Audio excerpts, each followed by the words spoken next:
السلام علیکم ورحمۃ اللہ وبرکاتہ۔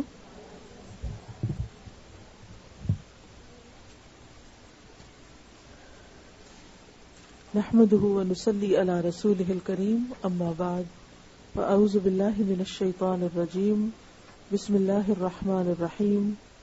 رب اشرح لي صدری ويسر لي امری واحلل عقدۃ من لسانی یفقهوا قولی۔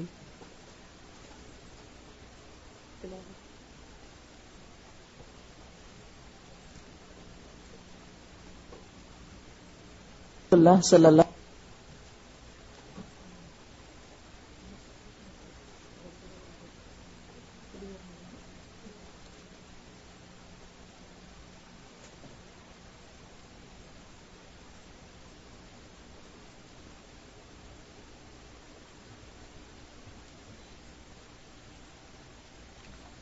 نحمده ونصلي على رسوله الكريم، اما بعد فاعوذ باللہ من الشیطان الرجیم، بسم اللہ الرحمن الرحیم۔ رب اشرح لي صدری ويسر لي امری واحلل عقدۃ من لسانی یفقهوا قولی۔ یا ایھا الذین آمنوا کتب علیکم الصیام کما کتب علی الذین من قبلکم لعلکم تتقون۔ اے لوگو جو ایمان لائے ہو، تم پر روزے فرض کر دیے گئے جس طرح تم سے پہلے انبیاء کے پیرووں پر روزے فرض کیے گئے تھے۔ اس سے توقع ہے کہ تم میں تقوی کی صفت پیدا ہوگی۔ چند مقرر دنوں کے روزے ہیں۔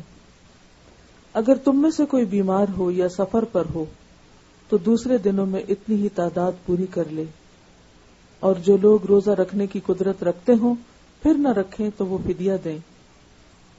ایک روزے کا فدیہ ایک مسکین کو کھانا کھلانا ہے، اور جو اپنی خوشی سے کچھ زیادہ بھلائی کرے تو یہ اسی کے لیے بہتر ہے۔ لیکن اگر تم سمجھو تو تمہارے حق میں اچھا یہی ہے کہ تم روزہ رکھو۔ رمضان وہ مہینہ ہے جس میں قرآن نازل کیا گیا ہے، جو انسانوں کے لیے سراسر ہدایت ہے اور ایسی واضح تعلیمات پر مشتمل ہے جو راہ راست دکھانے والی اور حق کو باطل کا فرق کھول کر رکھ دینے والی ہیں۔ لہذا اب سے جو شخص اس مہینے کو پائے اس کو لازم ہے کہ اس پورے مہینے کے روزے رکھے، اور جو کوئی مریض ہو یا سفر پر ہو تو وہ دوسرے دنوں میں روزوں کی تعداد پوری کر لے۔ اللہ تمہارے ساتھ نرمی کرنا چاہتا ہے، سختی کرنا نہیں چاہتا۔ اس لیے یہ طریقہ تمہیں بتایا جا رہا ہے تاکہ تم روزوں کی تعداد پوری کر سکو، اور جس ہدایت سے اللہ نے تمہیں سرفراز کیا ہے اس پر اللہ کی کبریائی کا اظہار اور اعتراف کرو اور شکر گزار بنو۔ اور اے نبی صلی اللہ علیہ وسلم، میرے بندے اگر تم سے میرے بارے میں پوچھیں تو انہیں بتا دو کہ میں ان سے قریب ہی ہوں۔ پکارنے والا جب مجھے پکارتا ہے میں اس کی پکار سنتا ہوں اور جواب دیتا ہوں۔ لہذا انہیں چاہیے کہ میری دعوت پر لبیک کہیں اور مجھ پر ایمان لائیں۔ یہ بات تم انہیں سنا دو، شاید کہ وہ راہ راست پا لیں۔ تمہارے لیے روزوں کے زمانے میں راتوں کو اپنی بیویوں کے پاس جانا حلال کر دیا گیا ہے۔ وہ تمہارے لیے لباس ہیں اور تم ان کے لیے لباس ہو۔ اللہ کو معلوم ہو گیا کہ تم لوگ چپ کے اپنے آپ سے خیانت کر رہے تھے، مگر اس نے تمہارا قصور معاف کر دیا اور تم سے درگزر فرمایا۔ اب تم اپنی بیویوں کے ساتھ شب باشی کرو، اور جو لطف اللہ نے تمہارے لیے جائز کر دیا ہے اسے حاصل کرو۔ نیز راتوں کو کھاؤ اور پیو، یہاں تک کہ تم کو سیاہی شب کی دھاری سے سفید صبح کی دھاری نمایاں نظر آ جائے۔ تب یہ سب کام چھوڑ کر رات تک اپنا روزہ پورا کرو، اور جب تم مسجدوں میں معتکف ہو تو بیویوں سے مباشرت نہ کرو۔ یہ اللہ کی باندھی ہوئی حدیں ہیں، ان کے قریب نہ پھٹکنا۔ اس طرح اللہ اپنے احکام لوگوں کے لیے بصراحت بیان کرتا ہے۔ توقع ہے کہ وہ غلط رویے سے بچیں گے۔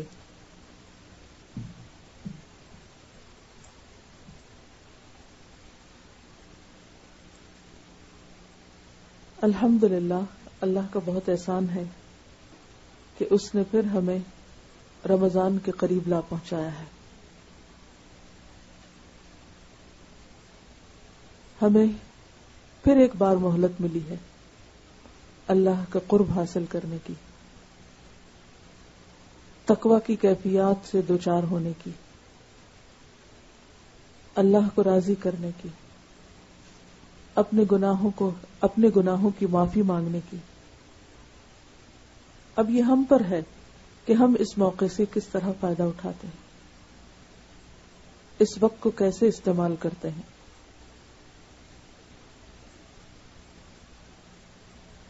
یہ زندگی ویسے ہی مختصر ہے، گنی چنی ہے، لیکن خاص طور پر جب ایک سال کے بعد رمضان کا موقع آتا ہے تو احساس اور شدید ہو جاتا ہے کہ وقت کے ساتھ ساتھ ہم سب اپنی عمر کے اگلے حصے میں جا رہے ہیں،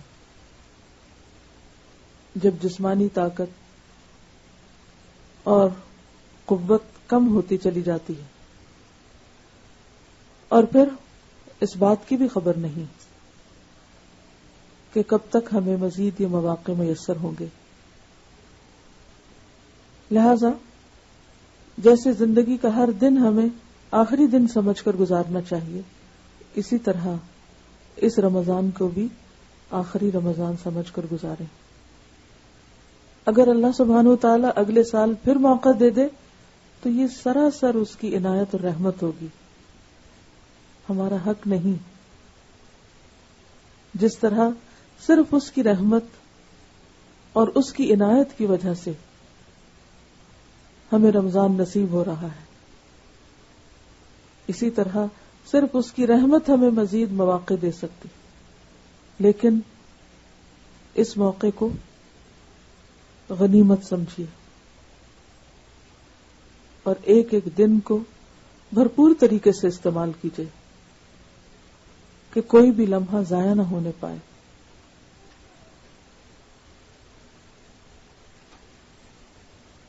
رمضان اسلامی کیلنڈر کا 9واں مہینہ ہے۔ رمضان کا لفظی معنی ہوتا ہے شدید گرمی کی جلن۔ عربوں نے جب اپنے مہینوں کے نام رکھے تو پہلی مرتبہ یا اس موقع پر رمضان جس مہینے میں آیا وہ شدید گرمی کا موسم تھا، اور اسی سے پھر اس کا نام رمضان رکھا گیا۔ رمضان کا لفظ باریک ہونے کے لیے دو پتھروں کے درمیان رکھ کر کوٹنے کو بھی کہتے ہیں، تو اس اعتبار سے بھی رمضان ہمارے اندر عاجزی اور ہمبلنس پیدا کرنے کا موقع ہے کہ جس میں ہم اپنے بہت سے ایسی عادات اور بہت سے ایسی باتیں اور اخلاق کے بہت سے ایسے پہلو جن کی ہم اصلاح کرنا چاہتے ہیں، تو یہ مہینہ اس کا بھی ایک بہترین موقع ہے۔ جسمانی اعتبار سے گرم صحرا میں رہنے والے روزے کی حالت میں اور ویسے بھی گرمی کے اس مہینے میں پیاس کی شدت سے اس طرح دوچار ہوتے کہ گویا پورا جسم اندر سے جل رہا ہے، اور اس کے لٹرل میننگ میں، رمضان کے لٹرل میننگ میں یہ بھی آتا ہے کہ شیپ کو سکن کے اندر رکھ کے بیک کرنا، یعنی جو بھیڑ ہوتی ہے نا، اس کو آپ نے عربوں کے ہاں کبھی کھانا کھایا ہوگا کہ پورا لیمب جو ہے وہ روسٹ کرتے ہیں، تو بعض اوقات وہ سکن کے اندر ہی اس کو روسٹ کرتے ہیں، مطلب کاٹ کے کرتے ہیں نا بعض اوقات، لیکن بعض اوقات سکن کے اندر ہی، تو سکن کے اندر جب شیپ کو روسٹ کیا جاتا ہے اور وہ اندر سے گل جاتی ہے تو اس کے لیے بھی لفظ رمضان آتا ہے۔ گویا رمضان کا مہینہ انسان کو اندر سے پوری طرح گلا دیتا ہے، نرم کر دیتا ہے، گلا ہوا گوشت ہوتا ہے وہ نرم ہوتا ہے۔ جسمانی طور پر بھی شدید گرمی کی کیفیت اندر محسوس ہوتی۔ کینیڈا جیسے ٹھنڈے ملک میں رہنے والے شاید اس کا اندازہ نہ کر سکے، بہرحال اس دفعہ تو سپٹمبر کا مہینہ 9واں مہینہ ہے اور رمضان بھی 9th منتھ ہے، اور موسم پہلے کی نسبت کچھ گرم ہی ہے، تو تھوڑا بہت اس کو ایکسپیرینس کریں گے. لیکن جس طرح جسمانی طور پر انسان اندر سے گل جاتا ہے یا گرم ہو جاتا ہے یا بیک ہو جاتا ہے یا روسٹ ہو جاتا ہے، اسی طرح صرف جسمانی طور پر نہیں، روحانی طور پر اور باطنی طور پر ہم سب کو اندر سے نرم ہونے کی ضرورت ہوتی، اور یہ نرمی تقوی کے ذریعے آتی ہے. حقیقی تقوی، مصنوعی تقوی نہیں کہ جس کا تعلق صرف اوپر کے لبادے سے ہو، کہ اوپر ہم نے ایک خاص قسم کی کیفیت طاری کر لی اور ہم متقی پرہیزگار نظر آنے لگے. تقوی کسی مخصوص لباس کا نام نہیں، یا کسی مخصوص آؤٹ لک کا نام نہیں. تقوی نبی صلی اللہ علیہ وسلم کے فرمان کے مطابق ہا ہونا، دل کی طرف اشارہ کر کے آپ نے فرمایا کہ دل کے اندر کی کیفیت کا نام ہے. تو جب تک دل کے اندر وہ عاجزی پیدا نہیں ہوتی، اس وقت تک رمضان کا مقصد پورا نہیں ہوتا. اسی طرح رمضان گناہوں کو جلانے، گناہوں کو مٹانے اور گناہوں سے چھٹکارا پانے کا مہینہ ہے. اور وہ کس طرح؟ گناہوں سے بچ کر. کیونکہ جو آیات آپ نے سنی اس میں سے پہلی آیت کیا کہتی ہے؟ لعلکم تتقون، تاکہ تمہارے اندر تقوی پیدا ہو، تمہارے اندر کی صفائی ہو، تمہارے اندر عاجزی پیدا ہو، تمہارے اندر اللہ کے قرب کا احساس پیدا ہو. پھر آپ دیکھیے کہ اسلامی کیلنڈر میں ہر مہینہ سال کے مختلف موسموں میں آتا ہے.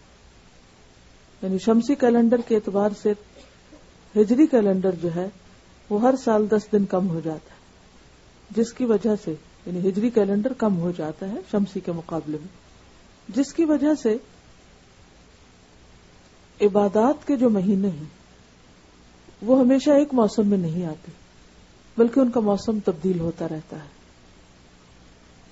جو شخص 34 سال مسلسل روزے رکھے وہ ایک دفعہ یہ پورا سائیکل مکمل کر لیتا ہے کہ سال کے ہر دن میں یا ہر موسم میں وہ ایک طرح سے روزہ رکھ لیتا ہے.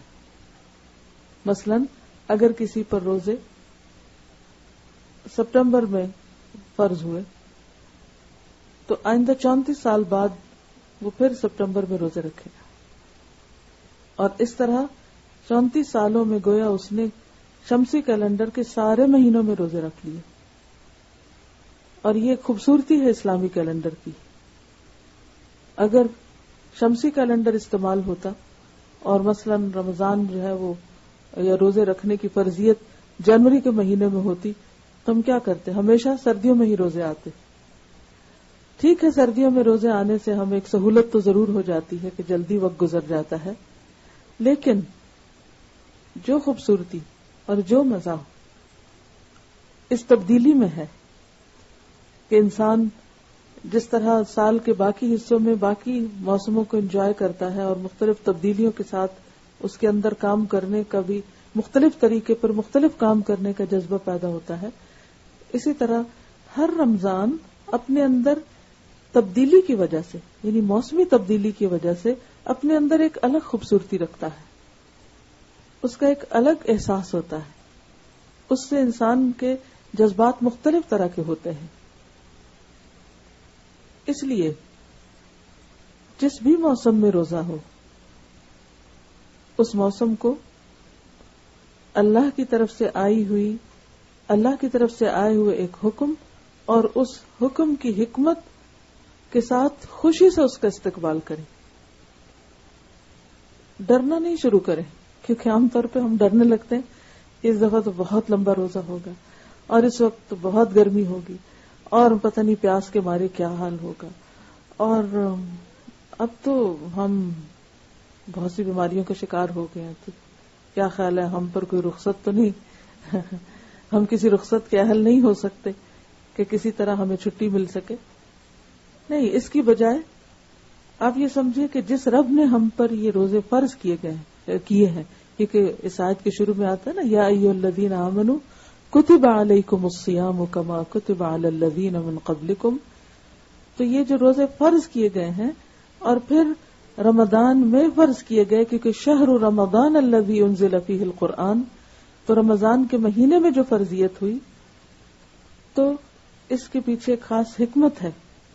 اس رب کو معلوم تھا کہ ہمارے اندر اتنی وسعت، اتنی طاقت اور اتنی ہمت ہے کہ ہم اللہ کی طرف سے آئے ہوئے اس فریضے کو نبھا سکتے ہیں. لہذا خوشی کے ساتھ اس کو نبھائیے، خوشی کے ساتھ اس کو ویلکم کیجیے، خوشی کے ساتھ اس کا استقبال کرتے ہوئے اس کے لیے بھرپور تیاری کیجیے. خود لفظ روزہ جو ہے عربی میں اس کے لیے صوم یا صیام کا لفظ آتا ہے، اور صوم کا لفظی معنی ہوتا ہے رک جانا. رک جانا کس چیز سے رک جانا؟ کھانے پینے سے اور سیکشل ایکٹیویٹی سے. اور کتنی دیر کے لیے رک جانا اس کا تعین بھی قرآن مجید میں کر دیا گیا. ثم اتم الصیام الی اللیل، رات کے آغاز تک روزہ مکمل کرنا. اور کب؟ حتی یتبین الخیط الابیض من الخیط الاسود، کہ جب صبح کے وقت سفید دھاری سیاہ دھاری سے الگ ہو جائے، یعنی سحر کا وقت جو ہوتا ہے. اب تو خیر کیلنڈر موجود ہیں اور منٹس اور سیکنڈز کے حساب سے پوری کیلکولیشنز وقت سے پہلے ہی ہمیں مل جاتی ہیں. تو ان مخصوص اوقات میں کھانے پینے سے رک جانا اور سیکشل ایکٹیویٹی سے رات کے وقت ان چیزوں کی اجازت ہوتی، کیونکہ روزہ جو ہے وہ رات کو نہیں رکھا جاتا، دن ہی کو رکھا جاتا ہے. اگر کوئی شخص یہ کہے کہ میں دن کی بجائے رات کو روزہ رکھ لیتا ہوں اور سو کر وقت گزر جائے گا، تو وہ ایسا نہیں کر سکتا. کوئی یہ نہیں کہہ سکتا کہ میں نے اتنے گھنٹے کا روزہ تو چلے میں آفٹر نون سے شروع کر کے اپنی مرضی سے اتنے گھنٹے پورے کر لیتا ہوں. تو بات گھنٹے پورے کرنے کی نہیں ہے، بات اللہ کی حدود کی پابندی کی ہے کہ جو اوقات اس نے مقرر کیے انہی اوقات میں ان تمام چیزوں سے بچنا بے حد ضروری ہے. پھر یہ ہے کہ اگرچہ ہم جسمانی طور پر روزہ رکھتے ہیں اور ان قانونی احکامات کی پابندی کرتے ہیں، لیکن اس کے ساتھ ساتھ کچھ اخلاقی پابندیاں بھی ہم پر عائد ہوتی ہیں. اور وہ کیا ہے کہ ہم صرف کھانے پینے کا روزہ ہی نہ رکھیں، بلکہ اپنی زبان کا روزہ بھی رکھیں، اور زبان سے ایسی باتوں کو چھوڑ دیں کہ جو اللہ کو ناراض کرنے والی. کانوں کا روزہ بھی رکھیں، ایسی باتوں کو نہ سنیں یا ایسی باتوں کے سننے میں دلچسپی نہ رکھیں جو اللہ تعالیٰ کو پسند نہیں. آنکھوں کا روزہ بھی ہو کہ ایسی چیزوں کو نہ دیکھیں کہ جو اللہ تعالیٰ کو ناراض کرنے والی ہوں. کیونکہ تقوی کا مفہوم کیا ہے؟ تقوی کا لفظی معنی ہوتا ہے بچنا، پریزرو کرنا، پروٹیکٹ کرنا، حفاظت کرنا. تو کس چیز کی پروٹیکشن، کس چیز کی پریزرویشن، کس چیز کی حفاظت؟ اپنے تمام جسم کی حفاظت. کس سے؟ گناہوں سے. کس سے بچنا؟ گناہوں سے بچنا، اللہ کی نافرمانی کے کاموں سے بچنا. اور کس چیز کو اختیار کرنا؟ یعنی مختلف چیزوں سے بچنے کے بعد، مختلف چیزوں کو چھوڑنے کے بعد پھر کچھ اور کاموں کو اختیار کرنا. اور پھر آپ دیکھیے کہ صرف بچنے کا ہی مفہوم نہیں ہوتا ہے اس میں، بلکہ تقوی جو ہے وہ انسانی شعور کی اعلیٰ ترین کیفیت کا نام ہوتا ہے. تقوی انسان کو الرٹ رکھتا ہے، تقوی انسان کو باشعور بناتا ہے. جس طرح روزے کی حالت میں ہم کھانے پینے سے پرہیز کرتے ہیں، اسی طرح گناہوں سے بھی پرہیز کرتے ہیں. اور جب ہم گناہوں سے پرہیز کرتے ہیں تو پھر شیطان کو ہم پر حملہ آور ہونے کا موقع کم ملتا ہے. اور خصوصاً رمضان میں تو شیطان باندھ دیے جاتے ہیں، جو سرکش جن ہیں وہ کنٹرول کر لیے جاتے ہیں، تو انسان شیطان کے وسوسوں سے محفوظ ہوتا ہے. اور اس طرح وہ جو ایول ٹمپٹیشنز ہوتی ہیں وہ بھی کنٹرول ہونے لگتی ہیں. لیکن ان سب میں نیت اور ارادے کا بہت بڑا دخل ہے، شعوری کوشش کی ضرورت ہے. ورنہ انسان جن چیزوں کو سال بھر عادی ہوتا ہے انہی چیزوں کو اسی طرح لیے چلا جاتا ہے. تو رمضان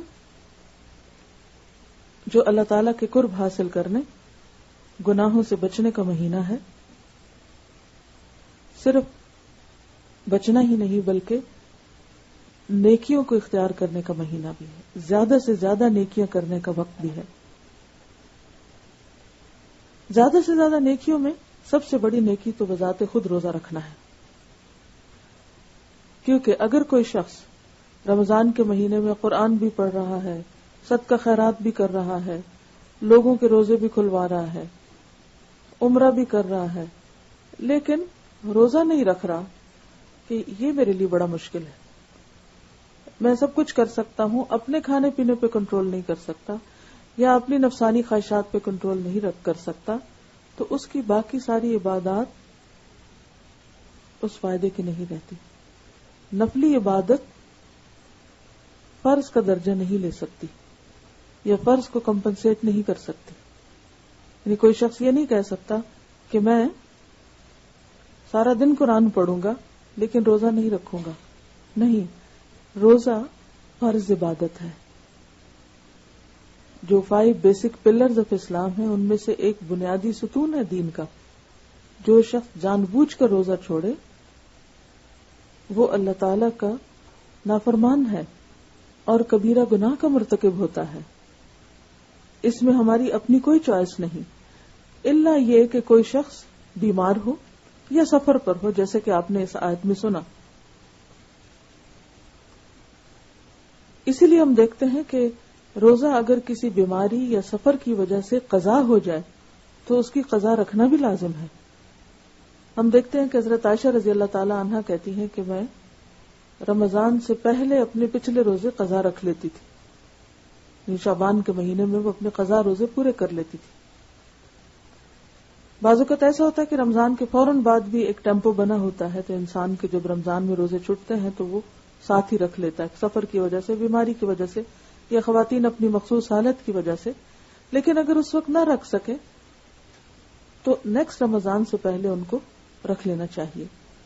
اسی طرح یہ ہے کہ اگر کوئی شخص فوت ہو جائے رمضان کے اندر اور وہ بیماری کی وجہ سے کچھ دن کے روزے نہیں رکھ سکا، تو مرنے کے بعد اس کے وارثوں پر فرض عائد ہوتا ہے کہ وہ اپنے پیارے کے پیچھے اس کے روزے رکھیں. صرف اس بات کی فکر نہ کریں کہ اس کی جائیداد تقسیم کریں، بلکہ اس کے اوپر جو فریضہ عائد ہوتا ہے روزہ کا یا زکوٰۃ وغیرہ کی ادائیگی کا، اس کو بھی پورا کریں.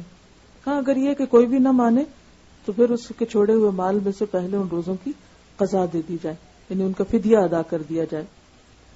پھر اسی طرح یہ ہے کہ اگر کوئی شخص وقت سے پہلے روزہ توڑ بیٹھتا ہے، مثلاً آپ بادل تھے، آپ کو پتہ ہی نہیں چلا، آپ نے سمجھا مغرب ہو گئی، بہت گہرے بادل ہوتے ہیں نا، جیسے آج کل موسم ایسا ہو رہا ہے تو یعنی بادلوں کی وجہ سے بارشوں کا موسم ہے، تو بعض اوقات انسان غلطی سے روزہ کھول بیٹھتا ہے، تو ایسے روزے کی بھی قضا دی جائے گی. اگر وقت سے 5 منٹ پہلے بھی کسی نے روزہ کھول دیا تو اس کو یہ روزہ دوبارہ رکھنا ہوگا. اس سے آپ اندازہ لگا سکتے ہیں کہ روزے کی کتنی اہمیت ہے. اور روزہ سب پر فرض ہے. سب پر سے مراد کیا؟ مسلمان ہو، بالغ ہو، عاقل ہو، مرد ہو یا عورت، سب پر.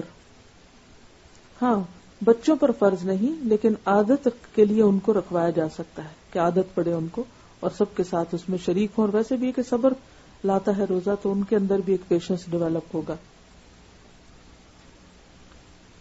عاقل کی شرط کیوں ہے؟ کیونکہ مجنون پر کوئی بھی عبادت فرض نہیں، یعنی جس کو اپنا ہوش نہیں. اب یہ تو دوسروں کو تکلیف میں ڈالنے والی بات ہے نا، کہ اگر یہ کہا جائے کہ جس شخص کے ہوش و حواس یا سینسز ہی نہیں، اس کو کوئی اور روزہ رکھوائے اور سارا دن اس کے ہاتھ پکڑ کے بیٹھا رہے، اس کو واچ کرتا رہے کہ وہ کچھ کھا نہ بیٹھے یا بھولے سے کوئی غلط کام نہ کر لے، تو اس کی ذمہ داری نہیں. اگر کسی کے ایسا کوئی شخص ہے کہ جو بڑھاپے کی وجہ سے سٹھیا گیا ہے یا اس کو ہوش و حواس ہی نہیں رہے، یا یہ کہ اس کے ویسے ہی اس کے اوپر یعنی اس میں کسی قسم کی کوئی عقل نہیں، تو اس کے اوپر روزہ نہیں. اسی طرح یہ ہے کہ بچے پر نہیں، تو بالغ ہونا ضروری ہے. اب بلوغت کی شرائط کیا ہیں خواتین کے لیے؟ اس میں بچیوں کو جب پیریڈ شروع ہو جاتے ہیں تو جس ایج سے بھی وہ شروع ہوں گے اس ایج سے ان پر روزے فرض ہو جائیں گے. آج کل بعض مخصوص غذاؤں کی وجہ سے یا اوور آل جو ہر چیز میں ایک تبدیلی آ چکی ہے، اس تبدیلی کی وجہ سے بعض اوقات ارلی ایج میں بھی پیریڈ شروع ہو جاتے ہیں.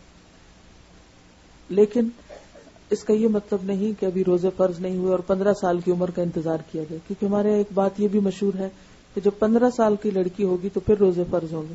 نہیں، اگر 10 سال میں کسی کو مینسز شروع ہو جاتے ہیں تو 10 سال میں ہی روزے رکھنے ہوں گے. اور اگر کسی وجہ سے ایسی کوئی بھول چوک ہو گئی یا غلطی ہو گئی کہ روزے نہیں رکھے بچی نے تو بعد میں ان کی قضا پوری کروا دی جائے. پھر اسی طرح بعض لوگوں کو احساس نہیں ہوتا کہ روزوں کی اہمیت کتنی ہے یا فرضیت کا خیال نہیں ہوتا، اور خصوصاً خواتین جو روزے چھٹتے ہیں عموماً مخصوص حالت کی وجہ سے، تو بعضوں کا دیکھا گیا کہ وہ بعد میں قضا نہیں رکھتی. وہ کہتے ہیں ہم نے کون سے جان کے چھوڑے ہیں، یہ تو اللہ کی طرف سے تھا. بیماری بھی اللہ کی طرف سے ہوتی ہے، اسی طرح اور بھی بہت سی چیزیں اللہ کی طرف سے تھے، لیکن فرض جو ہے وہ فرض ہے. اس لیے ہم سب کو اس بات کی اہمیت کا بخوبی اندازہ ہونا چاہیے کہ کسی بھی قیمت پر فرض نہیں چھوڑا جا سکتا. اگر مجبوری یا عذر کی وجہ سے چھوڑا گیا ہے تو اس کی قضا لازم ہے. تو جن لوگوں کے پچھلے سالوں کے روزے رہتے ہیں وہ اس رمضان کے گزرنے کے بعد اپنا حساب کریں، کب سے بالغ ہوئے، کتنے دن روزے چھوٹتے تھے مہینے میں اور کتنے اب ہیں، ان کو ہر مہینے کچھ نہ کچھ روزے رکھ کر پورا کر لیا جائے، کیونکہ روزوں کے بارے میں بھی سوال ہوگا، کیونکہ بنیادی عبادت ہے. عبادت جو ہے، کوئی بھی عبادت ہو، اس کی قبولیت میں جو اہم ترین شرط ہے وہ اخلاص ہے.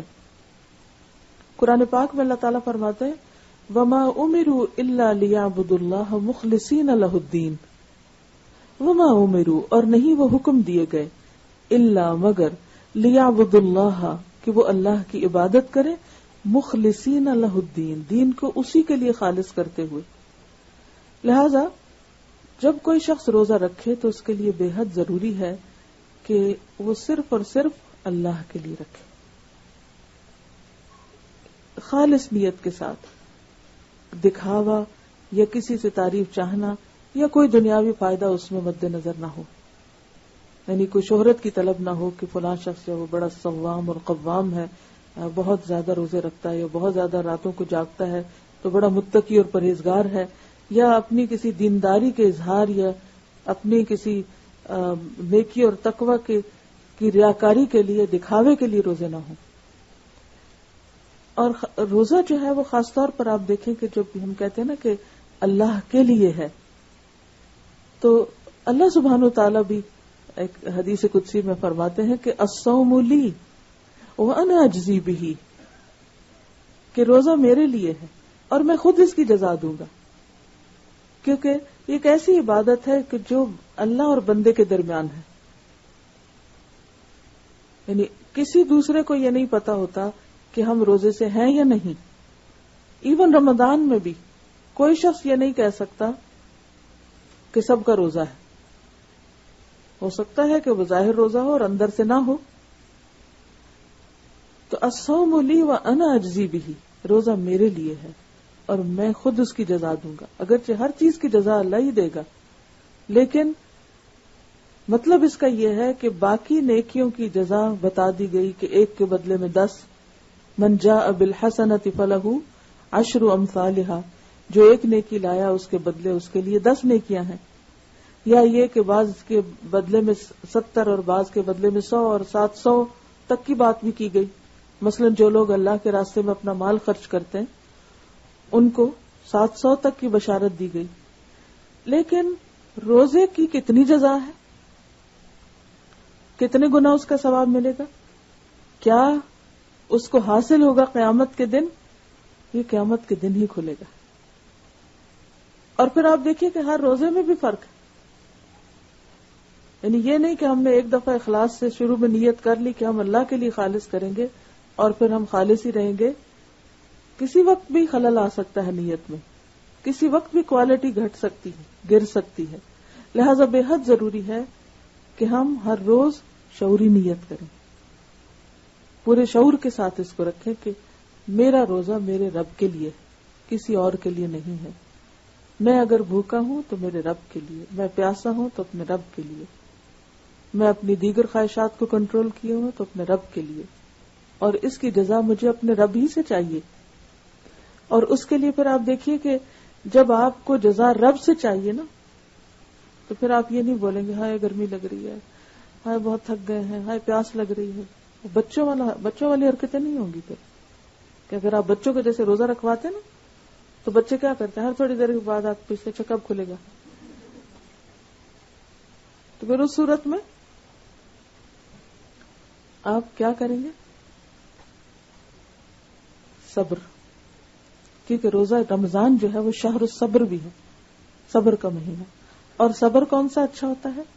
صبر جمیل، خوبصورت صبر، اچھا صبر، کہ جس میں انسان کوشش کرے کہ وہ نہ صرف یہ کہ زبان بلکہ اپنے عمل، اپنے رویے اور معاملے سے بھی اپنے روزہ دار ہونے کی شکایت نہ کرے. اللہ نے فرض کیا نا، تو اگر ہم بندوں سے شکوہ کرتے ہیں، بندوں کے آگے اپنا رونا رو رہے ہیں، اس کا مطلب کیا ہے کہ جو اللہ نے ہم پر پابندی لگائی اس کی شکایت بندوں سے ہو رہی ہے کہ اس دفعہ تو بہت ہی تھک گئے ہیں، بہت مشکل میں ہیں یا مشکل ہو گئی. نہیں، کچھ بھی نہیں. اگر کوئی بھی پوچھے کہ روزے کیسے گزر رہے ہیں تو خوشی سے مسکرا کر کہے کہ الحمدللہ بہت اچھے گزر رہے ہیں. اور ایک اور بات یہ بھی ہے کہ جب ہم ہر وقت بھوک اور پیاس کی بات کرتے ہیں تو پھر وہ اور ستانے لگتی. اور اصل میں تو روزہ سکھاتے ہی سیلف ڈسپلن ہے. سیلف ڈسپلن کہ آپ اپنے آپ کو کس طرح ڈسپلن کریں. صرف اوقات ہی کی پابندی کے اعتبار سے نہیں کہ صبح سویرے اٹھنا ہے، سحری کھانی ہے اور شام کے وقت افطار کرنا ہے اور ان 2 اوقات کی خوب پابندی کریں، بلکہ باقی چیزوں میں بھی، اپنی گفتگو میں بھی سیلف ڈسپلن، اوقات کار میں، باقی تمام رویوں میں، معاملوں میں، کیونکہ آپ آن ڈیوٹی ہیں. یعنی روزے کا سارا وقت کیا ہے؟ آن کال ہے، آن ڈیوٹی ہے. تو جو شخص آن ڈیوٹی ہوتا ہے وہ کیا کرتا ہے؟ الرٹ رہتا ہے نا، ہر اعتبار سے الرٹ ہوتا ہے. تو آپ بھی الرٹ رہیں گے. الرٹ صرف اس معنی میں نہیں کہ اوہ بھول کے کچھ کھا نہ جاؤں، اس میں تو بہت الرٹ رہتے ہیں سب. اس میں بھی کہ میں نے کیا بولا، کیا کہا، کیسے لفظ زبان سے نکالے، کس کے ساتھ کیا معاملہ کیا. کیونکہ ہوتا یہ ہے کہ جب انسان بھوک کی حالت میں ہوتا ہے یا تھکاوٹ کی حالت میں ہوتا ہے یا نیند کی کمی ہوتی ہے تو پھر اس کے اندر ایک خاص طرح کی اریٹیشن آتی ہے. عموماً آپ نے دیکھا ہوگا کہ بچے جو بھوکے ہوتے ہیں تو کرنکی ہو جاتے ہیں، تو بعض بڑے بھی ایسے ہی بچے بن جاتے ہیں. وہ بھی بھوک برداشت نہیں کرتے، بس کھانا وقت پہ تیار نہیں یا سرو نہیں ہو رہا یا مزے کا نہیں یا مرضی کا نہیں، تو پھر آپ دیکھیں ان کے ریاکشن کیسے ہوتے ہیں. یا نمک ذرا زیادہ ہو گیا ہے یا کم ہو گیا ہے یا کوئی کمی بیشی ہو گئی ہے. تو یہ وقت کس چیز کا وقت ہے؟ صبر کا وقت ہے، اور یہ سیلف ڈسپلن کا وقت ہے. تو اس وقت میں خود پر خود چیک رکھنا ہے. دیکھیے کہ کوئی آپ کو ہر وقت پکڑ پکڑ کے نہیں بتا سکتا کہ دیکھو ایسا نہ کرو تم روزے سے ہو. بچے تو نہیں نا، ہم تو بڑے ہو گئے سارے، یا نہیں؟ واقعی بڑے ہو گئے ہیں. بڑے ہونے کی ضرورت ہے، میچور ہونے کی ضرورت ہے. اسی طرح آپ دیکھیے کہ جب نیند پوری نہیں ہوتی تب بھی ہم غصہ کرنے لگتے ہیں، چڑچڑے ہوتے ہیں. تو رمضان میں نیند تو پوری ہونی ہی نہیں. جس نے واقعی صحیح معنی میں روزہ رکھنا، کیونکہ بھوک میں نیند بھی نہیں آتی. ہم کیلولا کریں گے تو کتنا کر لیں گے، اتنی مزے کی تو نہیں آئے گی نیند. تو اس میں پھر آپ کو جاگتے ہی رہیں گے، وہ الرٹ رہتے ہیں نیند میں بھی. اسی طرح رات کو تراویح اگر آپ پڑھیں گے تو لازماً دیر سے سوئیں گے. اگر آپ کو سحری بنانی ہے تو لازماً جلد اٹھیں گے. پھر اگر آپ روزہ رکھ کے فوراً سو جائیں تو وہ کھانے کے ساتھ فوراً سونا جو ہے وہ صحت کے لیے بھی نقصان دہ، اور وہ سونا پھر طبیعت میں بدمزگی پیدا کرتا ہے، تو اس وقت بھی آپ نہیں سو پاتے. پھر دن میں کام کرنا ہے. اب آپ چھٹی لے کے تو نہیں بیٹھ سکتے کہ روزے آ گئے ہیں تو اب ہم ہر چیز سے فارغ ہو جائیں. اصل میں تو ٹریننگ ہی اس چیز کی ہے. اب دیکھیں کہ صائم عربی میں اس گھوڑے کو بھی کہتے ہیں کہ جس کو بھوکا پیاسا رکھ کے خوب خوب دوڑایا جاتا ہے. اتنا دوڑایا جاتا ہے اور اتنی ایکسرسائز کرائی جاتی ہے کہ اس کا پیٹ جو ہے وہ پسلیوں کے اندر چلا جاتا ہے, اور اس کے اندر اس ایکسرسائز کے ذریعے یہ ابیلٹی پیدا کی جاتی ہے کہ وہ پھر جنگ کے وقت بھوکا پیاسا رہ کر کمزور نہ پڑے بلکہ خوب خوب کام کر سکے. تو رمضان میں جب ہم روزہ رکھ کر بھوکے پیاسے رہ کر نیند کم کر کے تھکاوٹ کے ساتھ کام کرتے ہیں تو یہ ایک طرح سے پریکٹس ہوتی ہے, ایکسرسائز ہوتی ہے اس بات کی کہ ہم بعد میں بھی, رمضان کے بعد بھی یعنی ہمارا اسٹیمنا ڈیولپ ہو جاتا ہے کہ جس کے ذریعے ہم بہتر انسان بن سکتے ہیں, اپنی بھوک پر کنٹرول کر سکتے ہیں, نیند پہ کر سکتے ہیں, اینگر پہ کر سکتے ہیں, مختلف طرح کے جو چڑچڑے پن ہے اور اریٹیشن ہے اس پہ کر سکتے ہیں. اور یہ صرف ایک ڈیسیژن لینے کی دیر ہے. رمضان کے عالم تو روزہ ہم کو یاد دلاتا ہے کہ دیکھو ایسا نہیں کرنا ہے روزے سے ہو, لڑائی جھگڑا نہیں کرنا کہ روزے سے ہو, اور اگر ہم نہ یاد رکھیں تو کوئی دوسرا ہمیں یاد دلا دیتا ہے کہ بھئی روزے سے ایسا نہیں کرو. تو یہ ایک پورا مہینہ صائم رہ کر یعنی روزہ دار رہ کر, جیسے وہ گھوڑے کی مثال سامنے رکھیں کہ وہ گھوڑا کہ جس کو بھوکا پیاسا رہ کر دوڑایا جاتا ہے, اسی طرح روزہ رکھ کر ہم بھی سارے کام کرنے ہیں, دوڑ دھوپ اور سب کچھ. اور آپ دیکھیں گے کہ ایک دفعہ جب آپ شروع کر دیں گے تو آپ کو یاد بھی نہیں رہے گا. پہلے تھوڑا سا خوف ضرور ہوتا ہے کہ آپ کے اندر ایک ہچکچاہٹ ہوتی ہے کہ پتہ نہیں کیا ہوگا, لیکن جب کرنے لگتا ہے تو وہ ہونے لگتا ہے. اور پھر رمضان کے بعد آپ اس ایکسپیرینس کو بار بار یاد کرتے ہیں کہ اچھا روزہ رکھ کے میں یہ سب کچھ کرتی تو اب کیوں نہیں کر سکتی. اصل بات یہ کہ ہم اپنے نفس کو ڈھیلا چھوڑ دیتے ہیں, سب سے زیادہ رعایتیں اپنے آپ کو دیتے ہیں, سب سے زیادہ رحم اپنے آپ پہ کھاتے ہیں, اپنے آپ پہ ترس کھا رہے تھے, سیلف پٹی کا شکار ہوتے کہ اب ہم کو بھوک لگی, اب ہم کو نیند آئی, اپنے نفس کا بھی تو حق ہوتا ہے. اور ہمیں تو اس ڈھیل میں پھر کیا ہوتا ہے کہ ہم بہت سے فرائض سے غافل ہو جاتے. تو یہ موقع ہے ہماری سستی دور کرنے کا, کوتاہی دور کرنے کا. چلیے تھوڑی سی تلاوت سن لیں تاکہ آپ مزید سستی دور ہو جائے, اور کچھ باتیں پھر تراویح سے اور قیام اللیل سے متعلق پھر کرتے ہیں انشاءاللہ. تو اس پہ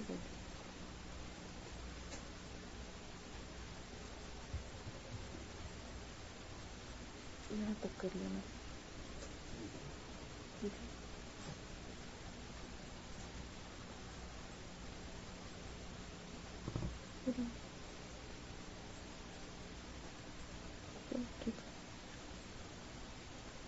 آیات دوبارہ اس لیے سن لیجئے کہ آپ کو ماشاءاللہ میجورٹی کا ترجمہ آتا ہے, کیونکہ جو اللہ تعالیٰ کے الفاظ ہیں وہ براہ راست جب ہم سنتے ہیں اور خود اس سے اپنے لیے سبق لے رہے ہوتے ہیں تو میں یہ چاہوں گی کہ سننے کے ساتھ ساتھ جو سبق آپ لے رہے ہیں وہ اپنے ساتھ نوٹ کر لیجئے.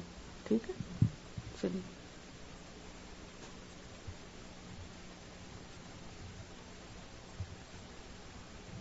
أعوذ بالله من الشيطان الرجيم. بسم الله الرحمن الرحيم. يا أيها الذين آمنوا كتب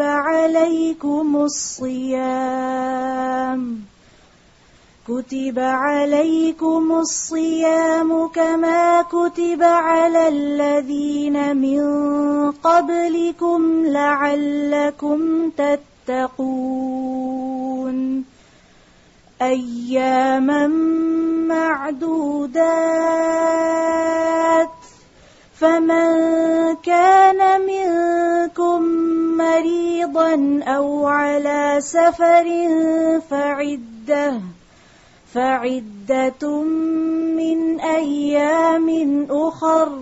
وعلى الذين يطيقونه فدية طعام مسكين.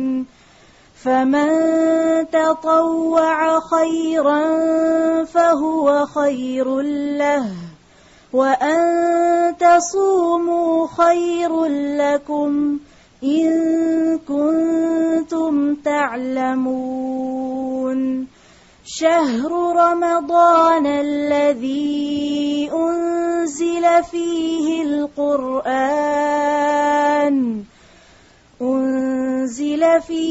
الْقُرْآنُ هُدًى لِلنَّاسِ وَبَيِّنَاتٍ مِّنَ الْهُدَى وَالْفُرْقَانِ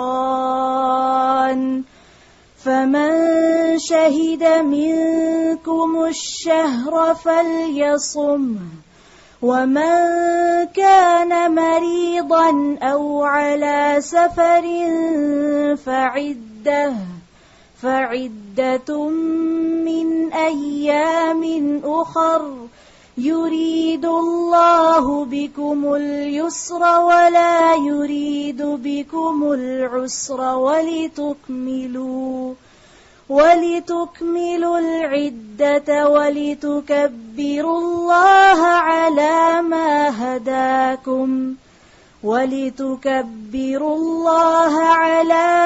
هَدَاكُمْ وَلَعَلَّكُمْ تَشْكُرُونَ وَإِذَا سَأَلَكَ عِبَادِي عَنِّي فَإِنِّي قَرِيبٌ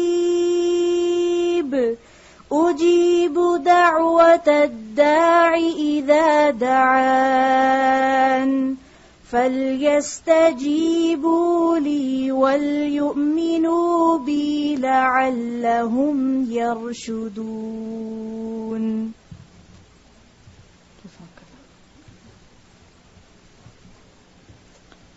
میں جب سن رہی تھی تو چند باتیں میں نے نوٹ کی، آپ بھی پھر ساتھ شیئر کیجئے. سب سے زیادہ مجھے جو سن کر احساس ہوا وہ روزے کی فرضیت کا ہے کہ پہلی آیت میں ہی فرمایا کہ کتب علیکم الصیام، روزے تم پر فرض کر دیے گئے، اور پھر یہ کہ صرف تم پر نہیں، تم سے پہلوں پر بھی فرض کیے گئے. اب پہلوں کی مثال کیوں دی گئی؟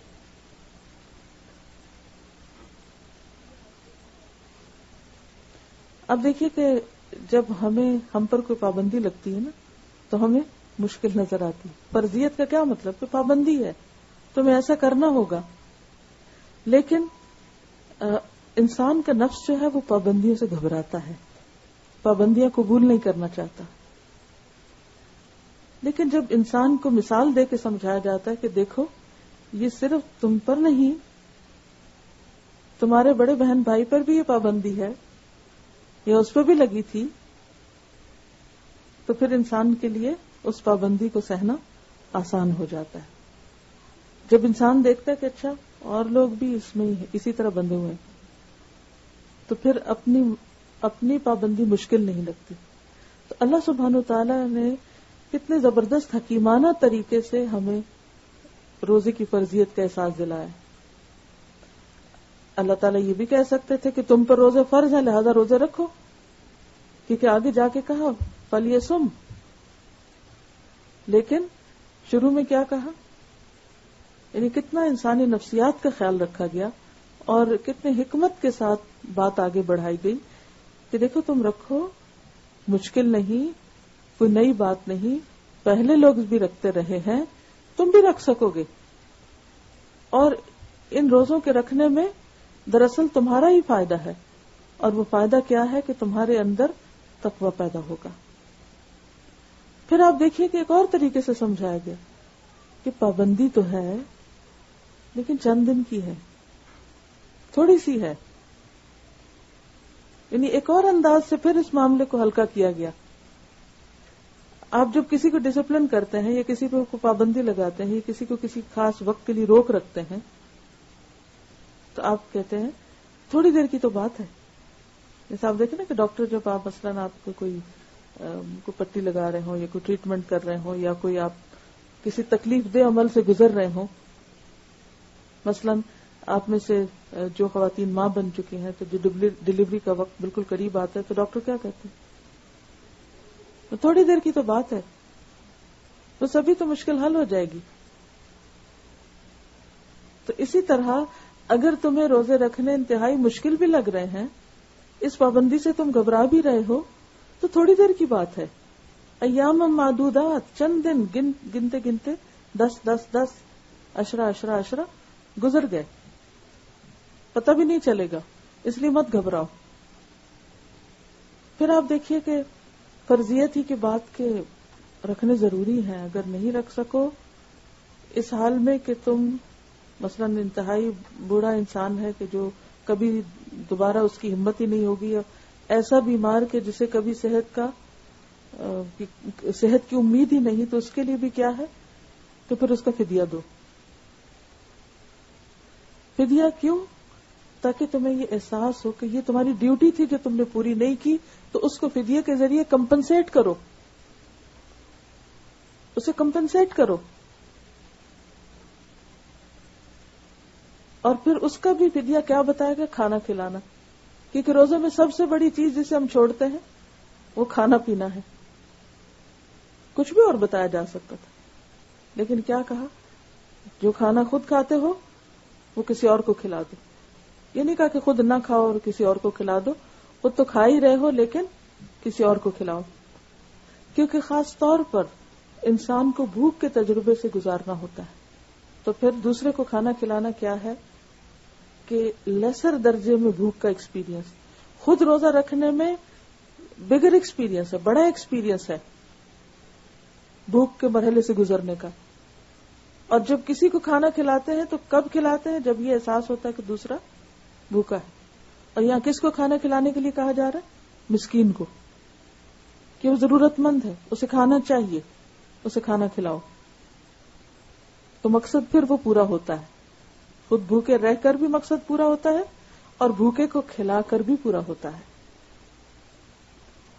اور پھر مزید انکریج کیا گیا، وَمَن تَطَوَّعَ خَيْرًا فَهُوَ خَيْرٌ لَهُ، خوشی سے نیکی کرے گا جو اسی کے لیے اچھی، یعنی خوشی سے روزے رکھے جائیں۔ اور پھر آگے کہا وَأَن تَصُومُوا خَيْرٌ لَكُمْ إِن كُنتُمْ تَعْلَمُونَ، اور یہ کہ تم روزے رکھو تمہارے لیے اچھا ہے اگر تم جانتے ہو، اگر تمہیں علم ہے۔ کس بات کا علم؟ کہ کس قدر اجر و ثواب ہے روزہ رکھنے کا، کس قدر بے شمار فائدے ہیں، جسمانی، روحانی، طبی، اخلاقی، جذباتی، ذہنی، ہر اعتبار سے۔ کیونکہ روزہ رکھنے کے صرف جسمانی فائدے ہی نہیں کہ انسان کی ایک زبردستی کی ڈائٹنگ ہو جاتی ہے، بلکہ اس کے ساتھ ساتھ روحانی ایک اسپرچل ایکسپیرینس ہوتا ہے۔ پھر ایموشنل، کہ انسان غصے، لڑائی جھگڑے کی حالت میں ہے تو حدیث میں آتا ہے کہ انسان کسی کے ساتھ لڑائی جھگڑا نہ کرے، اگر کوئی اس سے کرے تو کیا کہے؟ میں روزے سے ہوں۔ تو جذبات کا کنٹرول بھی آتا ہے۔ پھر ذہنی بیداری کی حالت، قلبی شعور کی حالت، یعنی تقوی کی حالت۔ طبی فائدے، بہت سی بیماریوں سے نجات ملتی، اس میں بہت کچھ لکھا گیا، بہت سی ریسرچ پائی جاتی۔ بہت سے نان مسلم ڈاکٹرز جو ہیں انہوں نے بھی اپنے مریضوں کے لیے علاج فاقہ تجویز کیا ہے۔ تو ہمارے ہاں روزہ فاقے کا نام نہیں ہے، فاقہ تو ہے لیکن فاقہ مطلوب نہیں، مطلوب کچھ اور ہے، اس سے آگے ہے۔ یہ تو ایک سیکنڈری یا اس کا بونس ہے، سیکنڈری فائدہ یہ ایک بونس ہے کہ تم اللہ کو راضی کرو، اجر کماؤ، تقوی حاصل کرو۔ کیونکہ یہ نہیں کہا گیا کہ تم پہ روزے فرض کیے گئے تاکہ تم بھوکے رہو، یا تمہیں ایک تکلیف میں مبتلا کیا جائے، یا تمہیں کوئی سزا دی جائے، بلکہ کیا ہے؟ فزیکل فائدہ نہیں بتایا، روحانی فائدہ بتایا، تقوی پیدا ہو، تم اندر سے ایک مضبوط انسان بن سکو۔ کیونکہ بہت سے لوگ آپ دیکھیں کہ جسمانی طور پر بہت خوبصورت ہو سکتے ہیں، بہت فٹ ہو سکتے ہیں، لیکن ایموشنلی انتہائی ویک، اسپرچولی انتہائی کمزور، اخلاق اور کردار کے اعتبار سے انتہائی نازک، کہ ہاتھ لگاؤ تو ٹوٹتے ہیں، چھوٹی سی بات برداشت نہیں کر سکتے۔ کیوں؟ اس لیے کہ اندر کی اسٹرینتھ ہی کوئی نہیں۔ تو یہ اسٹرینتھ کہاں سے آتی ہے؟ یہ روزے سے آتی ہے۔ اگر آپ ویسے ڈائٹنگ کریں تو اس سے آپ دیکھیں کہ تقوی نہیں حاصل ہوتا، کیا ہوتا؟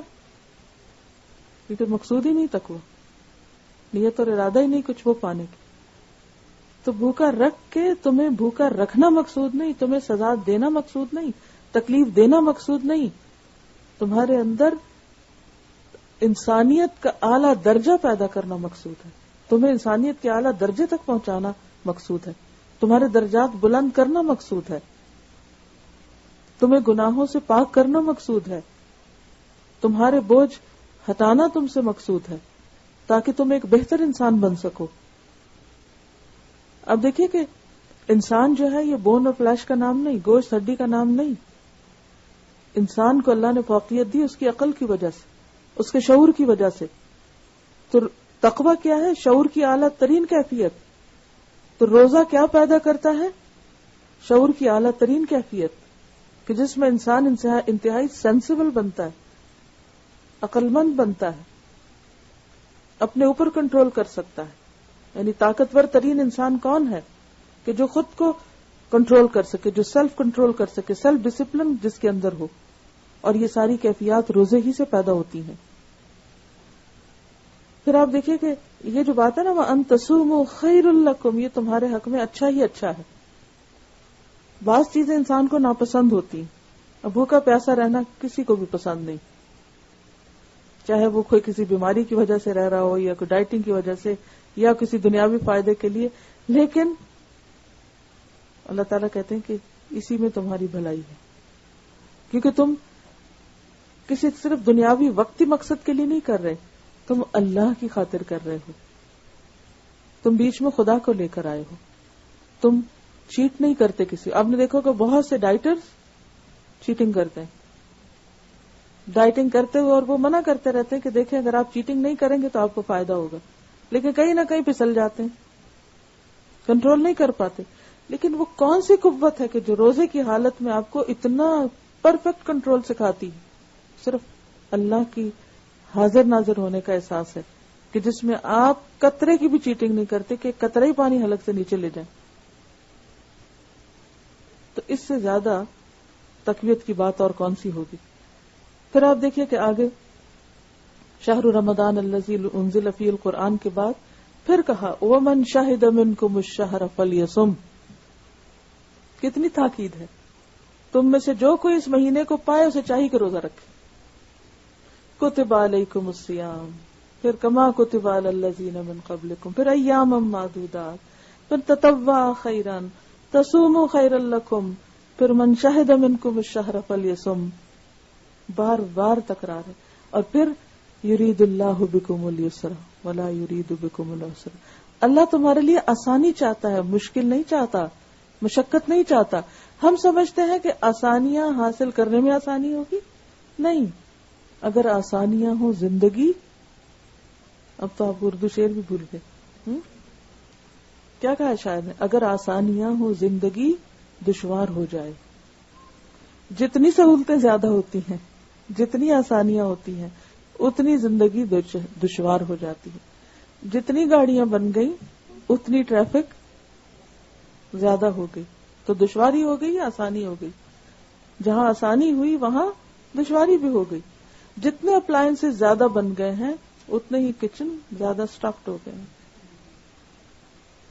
سامان رکھنے کے لیے اتنی اسپیس چاہیے، اتنے ہی برتن دھو، اتنا ہی ذہن الجھا رہتا ہے، اس کے لیے یہ کرو، اس کے لیے وہ کرو، اس کے لیے وہ کرو. تو اگر آسانیاں ہو زندگی دشوار ہو جائے.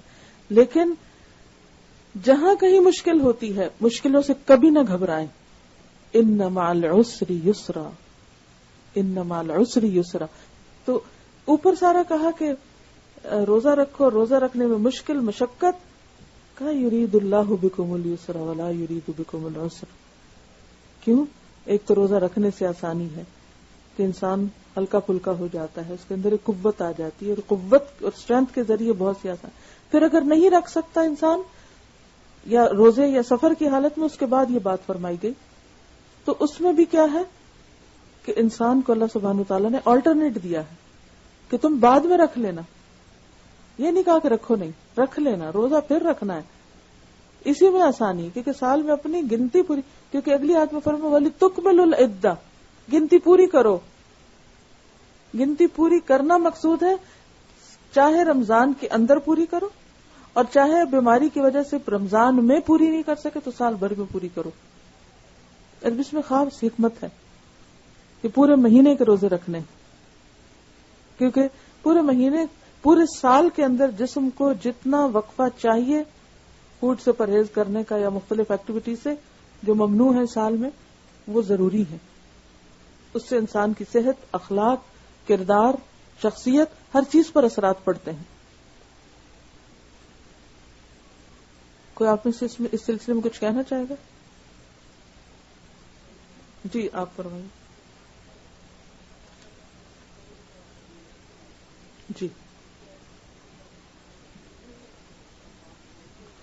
جی آپ ان کا سوال ہے کہ ہمیں رمضان میں روزے کی شعوری طور پر نیت کرنی چاہیے، کیا اس کے لیے ہر روز بول کر نیت کرنا ضروری ہے؟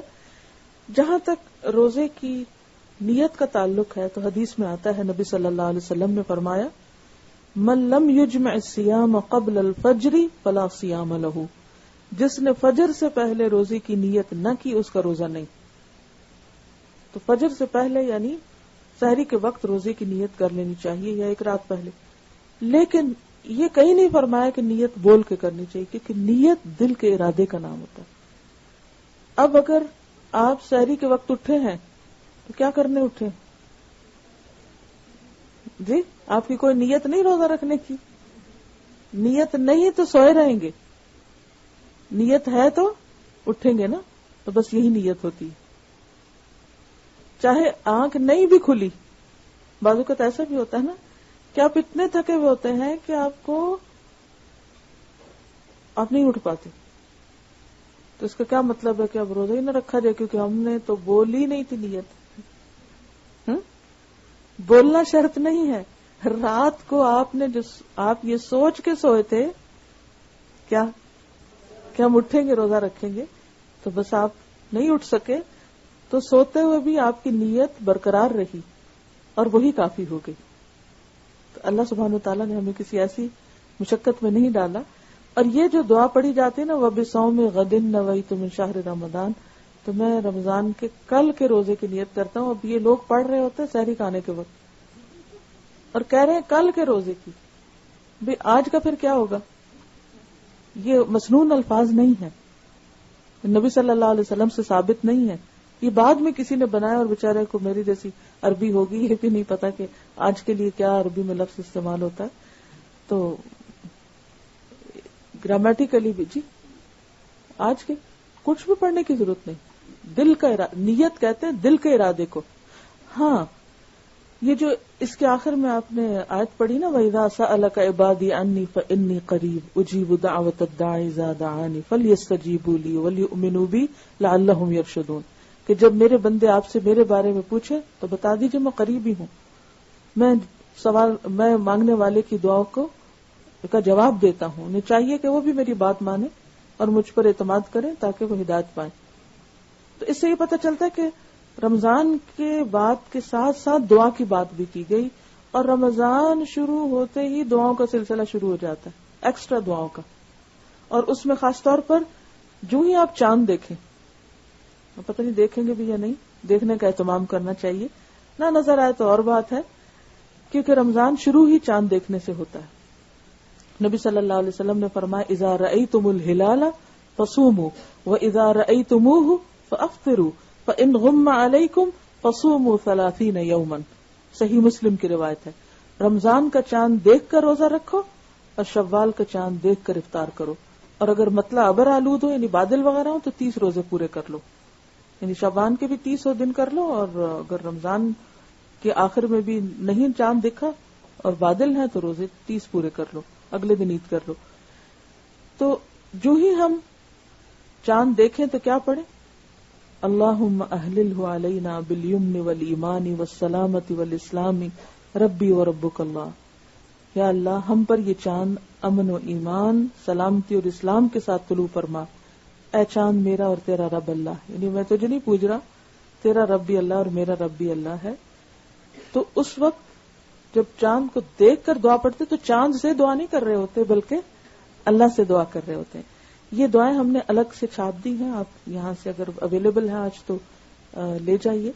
اور ساتھ ساتھ پڑھنا شروع کر دیجیے. اب یہ بھی کئی لوگ یہ دعا جو ہے نا بس ریچول کے طور پہ پڑھ لیتے ہیں, وہ چاند نظر آ رہا ہے چلو لاؤ کارڈ دیکھ کے تو پڑھ لو. نہیں, اللہ تعالیٰ دعائیں قبول فرماتا ہے. تو کیا دعا کریں کہ یا اللہ امن و ایمان, سلامتی اور اسلام کے ساتھ یہ مہینہ ہم پر گزرے. پھر اسی طرح ایک اور دعا بھی ہے, اللہ اکبر اللہم اہلہ علینا بالامن والایمان والسلامت والاسلام والتوفیق لما تحب وترضى ربنا وربک اللہ. اللہ سب سے بڑا ہے, اے اللہ یہ چاند ہم پر امن و ایمان اور سلامتی و اسلام کے ساتھ نکال, اور اس چیز کی توفیق کے ساتھ جس کو تو پسند کرتا ہے. تو کیا دعا مانگیں گے کہ اللہ ہمیں اس مہینے میں وہ کرنے کی توفیق دے جسے تو پسند کرتا ہے اور جس سے تو راضی ہوتا ہے. اے چاند میرا اور تیرا رب اللہ ہے. پھر اسی طرح آپ دیکھیے کہ سحری کے وقت کوئی خاص دعا نہیں بتائے گی, لیکن استغفار کرنا سحری پکاتے ہوئے, کیونکہ خاص سحری کی دعا جو ہے وہ استغفار ہے قرآن کے مطابق. وَبِالْأَسْحَارِ هُمْ يَسْتَغْفِرُونَ, کہ سحری کے وقت وہ استغفار کرتے ہیں. تو جب آپ صبح اٹھتے ہی جیسے وضو وغیرہ کرنے کے بعد آپ نفل پڑھ رہے ہیں تو بھی خاص طور پر اپنی بخشش کی دعا کیجیے. اسی طرح سحری بناتے ہوئے, میز لگاتے ہوئے, گھر والوں کو اٹھاتے ہوئے, برتن سمیٹتے ہوئے, سارا وقت خوب استغفار, کیونکہ وہ استغفار کی قبولیت کا وقت ہوتا ہے. پھر اسی طرح جب افطار کا وقت ہو تو پھر دعا. نبی صلی اللہ علیہ وسلم نے فرمایا جب رات آ جائے, دن چلا جائے اور سورج غروب ہو جائے تو روزہ دار روزہ افطار کر لے, اور روزہ جلد افطار کیا جائے, کھجور سے افطار کیا جائے. حدیث میں آتا ہے کہ کھجور نہ ملے تو پانی, کیونکہ وہ پاک کرنے والا ہے. لیکن اس وقت کی دعا سکھائی گئی, اور وہ کیا ہے, اللہم انی لک صمت وعلی رزقک افطرت. ابو داؤد کی روایت ہے کہ اے اللہ تیرے لیے میں نے روزہ رکھا, تیرے لیے, پھر وہ مخلصین لہ الدین, اور تیرے ہی دیے ہوئے رزق سے افطار کیا, تیرے ہی دیے ہوئے رزق سے افطار کیا.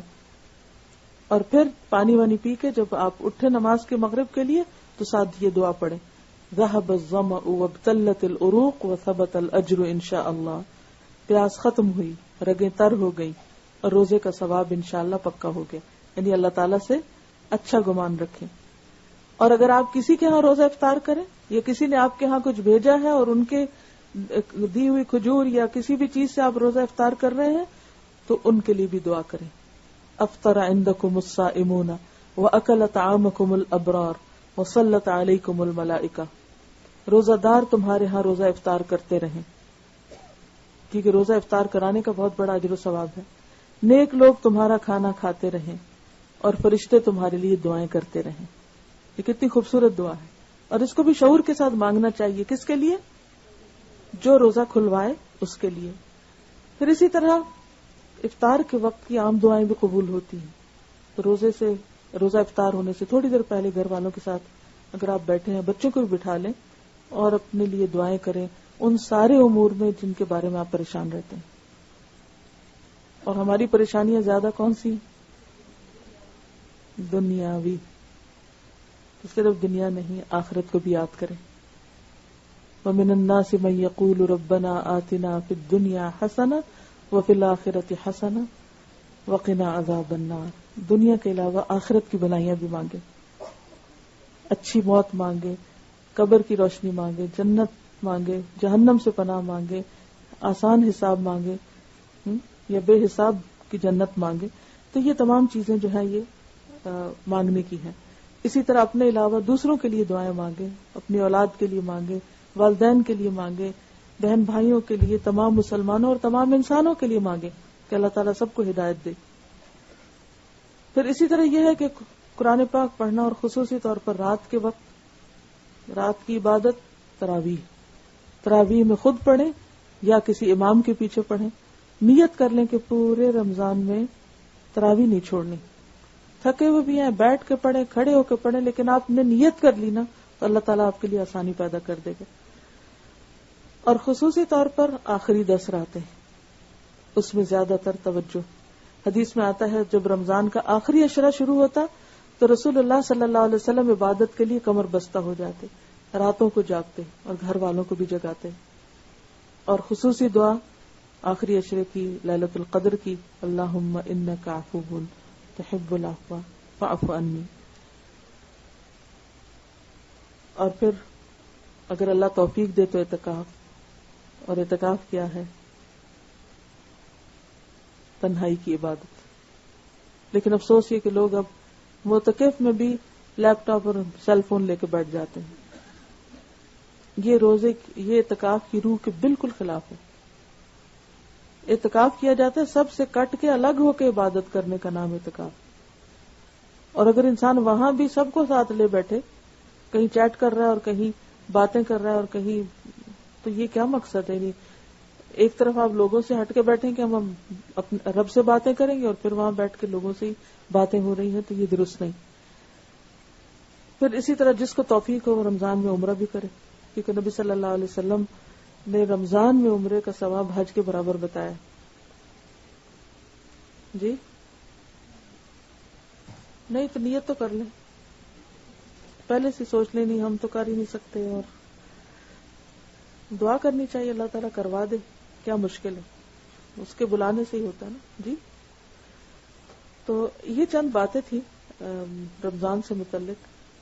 اور خصوصی طور پر چونکہ رمضان قرآن کا مہینہ ہے، اس لیے کوشش کریں کہ رمضان میں قرآن خود بھی پڑھیں، تراویح میں بھی پڑھیں، اور اس کے علاوہ سمجھنے کا بھی موقع. الحمدللہ جگہ جگہ پر اب یہاں بھی دورہ قرآن ہو رہے ہیں. جہاں آپ کے لیے جانے کی سہولت ہے وہاں تشریف لے جائیں. یہاں بھی انشاءاللہ مردوں کے لیے بھی ہے، عورتوں کے لیے بھی ہے، اور خصوصاً پہلی بار انگلش میں بھی ہو رہا ہے. تو آپ کی جو بچیاں یا ایسی خواتین جن کو اردو سمجھ نہیں آتی، روزانہ ایک پارے کا انگلش میں ترجمہ اور ہلکی پھلکی تفسیر ہوگی 2 سے 4 بجے تک. تو انشاءاللہ اس کے لیے آپ آ سکتے ہیں. اور باقی یہ ہے کہ رمضان میں جو فدیہ اور کفارہ اور خصوصاً صدقہ خیرات جو ہے، کیونکہ نبی صلی اللہ علیہ وسلم رمضان میں جب جبریل علیہ السلام سے ملتے تو تیز آندھی سے بھی زیادہ سخاوت میں تیز ہوتے، ہر ایک کو فیض پہنچاتے. تو آپ بھی سوچیں کہ ہر ایک کو فیض پہنچانا ہے، کچھ نہ کچھ، کسی نہ کسی طرح، جس سے بھی آپ کی جان پہچان ہے، اس میں چاہے آپ کھانا کھلائیں، چاہے آپ کھجور بانٹیں، چاہے آپ پانی پلائیں لوگوں کو، یا روزہ رکھوانے کا اہتمام کریں. اور صرف یہ نہیں کہ اپنے ہی جاننے والوں کو یا اپنے ہی دوست احباب کو یا بڑی بڑی پارٹیز پہ بہت کچھ لگا کے، اس میں آپ دیکھیے کہ ایسے لوگوں کو ضرور یاد رکھیں کہ جن کے پاس پیٹ بھر کے کھانا کھانے کو نہیں. تو ہم نے اس دفعہ پچھلے رمضان کی طرح پور فیملیز کے راشن کے لیے پروگرام بنایا ہے $1 a day. تو آپ ہر روز اگر $1 بھی اس مد میں خرچ کریں گے، صدقہ کریں گے، تو 30 days میں $30 کچھ مشکل نہیں. لیکن اس $30 میں ایک بڑے خاندان کی، خصوصاً غریب ملکوں میں ایک بڑے خاندان کی پورے مہینے کے کھانے پینے کا انتظام ہو سکتا ہے. تو اسی طرح یہ کہ فدیہ جو ہے، اگر کوئی روزہ نہیں رکھ پا رہا بیماری کی وجہ سے، تو اس کا ہم نے $5 کا رکھا ہے. کفارہ جو ہے، جیسے ہسبینڈ وائف کا اگر ریلیشن شپ ہوتا ہے تو اس کا آپ کو معلوم ہے کہ اس کا کفارہ ہے ایک گردن کو چھڑانا، غلام آزاد کرنا. یعنی کہ رمضان کی بے حرمتی ہے یہ، اور اس پر ایک طرح سے ہیوی فائن ہے. تو اس سے اجتناب کرنا چاہیے. لیکن انسان اور انسانوں کے ساتھ ایسے مسائل ہوتے ہیں، اگر کبھی کسی سے ایسا ہو چکا ہو یا ہو جائے تو اس صورت میں ایک غلام آزاد، اب تو غلامی کا دور نہیں تو غلام کہاں سے آزاد کریں گے. دوسرا ہے 60 روزہ بغیر کسی وقفے کے 60 روزے رکھنا. اب اگر کوئی وہ 60 نہیں روزے رکھ سکتا تو 60 مسکینوں کو کھانا کھلانا. اگر ایک مسکین کا کھانے کی ایوریج 5 ہے تو 60 کی کیا ہوگی؟ 350. 5 کتنی؟ جی 300. جی ہاں. تو اس کا جو کفارہ ہے $300 بنتا ہے ایک روزے کا. اب یہ ذرا غور سے سنیے، میں نے فدیہ اور کفارہ الگ بتایا. کہیں باہر جا کے آپ کہیں کہ انہوں نے کہا ہے کہ جو روزہ نہ رکھے یا روزہ توڑے وہ $300 دے، یہ نہیں میں کہہ رہی. یعنی اور اس میں یہ ہوتا نا کہ بعض اوقات کسی نے ویسے روزہ توڑ دیا، کوئی بیمار پڑ رہا ہے، بے ہوش ہو رہا ہے، تو اس کا روزہ توڑ، اس کا نہیں کفارہ 30 روزے، یعنی 300. یہ ہے اس شخص کا جو ہسبینڈ وائف کا ریلیشن شپ روزے کی حالت میں اگر کوئی قائم کرتا ہے اور روزہ توڑ بیٹھتا ہے تو اس کا یہ کفارہ ہے. اور فطرانہ جو ہے وہ بھی انشاءاللہ پچھلے سال کی طرح $5 ہی ہوگا، تو رمضان کے آخر میں ہوگا. تو اس کے علاوہ بھی یعنی یہ تو غریبوں کا حق ہے سب کچھ. اور ویسے آپ اپنی خوشی سے اپنی زکوٰۃ نکالیں، صدقہ خیرات کریں، کچھ بھی کریں تو وہ آپ رمضان سے پہلے کیلکولیشنز کر رکھیں. کوشش کریں کہ رمضان کے وقت میں بہت ایکسٹرا کام نہ ہو، اس میں عبادت پر زیادہ فوکس ہو. تو گھر بھی صاف کر لیجئے، راشن بھی ڈال لیجئے، گروسریز بھی کر لیجئے، عید کی بھی شاپنگ کر لیجئے. سارا کچھ پہلے سے کر کے پھر آپ رمضان میں ایک ایک دن سے بھرپور فائدہ اٹھانے کے لیے زیادہ سے زیادہ ٹائم جو ہے اپنا عبادت میں گزارنے کے لیے ذہنی طور پہ تیار ہو جائیے. جی تعلیمی اداروں میں دے سکتے ہیں زکوٰۃ. جی آپ کیا کہہ رہے ہیں؟ بالکل صائم بن جائیں. اور پھر یہ ہے کہ صرف اپنی عبادت میں ہی نہ لگ جائیں اور صرف اپنے ہی اعتکاف میں نہ لگ جائیں. انسانوں کی ضروریات اور ان کی خدمت بھی بہت اہم ہے. اب دیکھیں، ہو سکتا ہے آپ کا دل ہو کہ آپ اعتکاف کریں، اور ہو سکتا ہے آپ کا دل ہو کہ آپ کو بہت اپنی عبادت خوب کریں، لیکن ہو سکتا ہے آپ ہی کے گھر میں کوئی بیمار پڑا ہوا ہو، کوئی بزرگ ہو جس کی خدمت آپ پہ لازم ہو، کوئی اور ہو جو ہاسپٹل میں ہو جس کے لیے آپ کو جانا پڑے. تو اس موقع پر یہ حدیث یاد رکھیں. نبی صلی اللہ علیہ وسلم نے فرمایا کہ میری اس مسجد میں 1 مہینے کے اعتکاف سے بڑھ کر مجھے یہ بات عزیز ہے کہ میں کسی مسلمان بھائی کی حاجت پوری کروں. تو بعض اوقات ہم کسی کوئی ضرورت مند بھی ہو تو ہم کہتے ہیں نا بھائی ہم تو روزے سے ہیں اس لیے ہم تو آج کا سپارہ پورا کریں گے. آپ ضرور پورا کیجئے، لیکن کسی کی حاجت پوری کرنا بھی 1 مہینے کے اعتکاف سے بڑی نیکی ہے. تو اس کو مت بھولیے.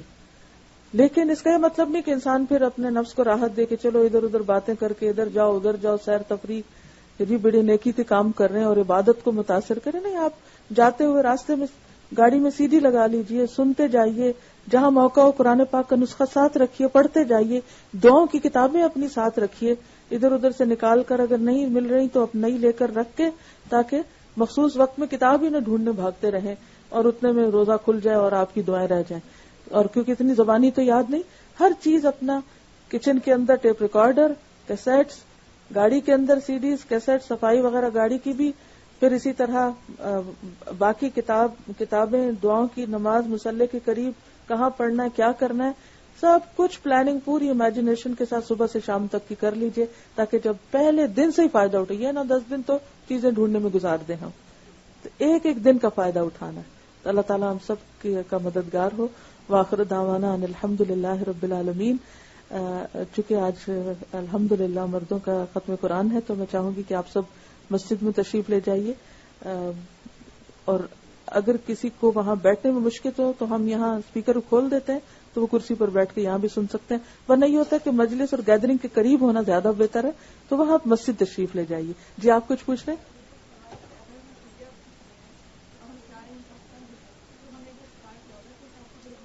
$5 کے حساب سے، کیونکہ ہم یہاں کا دے رہے ہیں، اپنا دے رہے ہیں نا. جی. اور الہدا نے یہ بھجوانے کا اہتمام کیا ہوا، اگر آپ لوگ یہاں جمع کرانا چاہیں تو کیونکہ ہر شخص $30 بھیجے گا تو کتنا خرچہ آ جائے گا، جب ایک جگہ سے جائے گا تو آسانی ہوگی. جی آپ کچھ کہہ رہے ہیں؟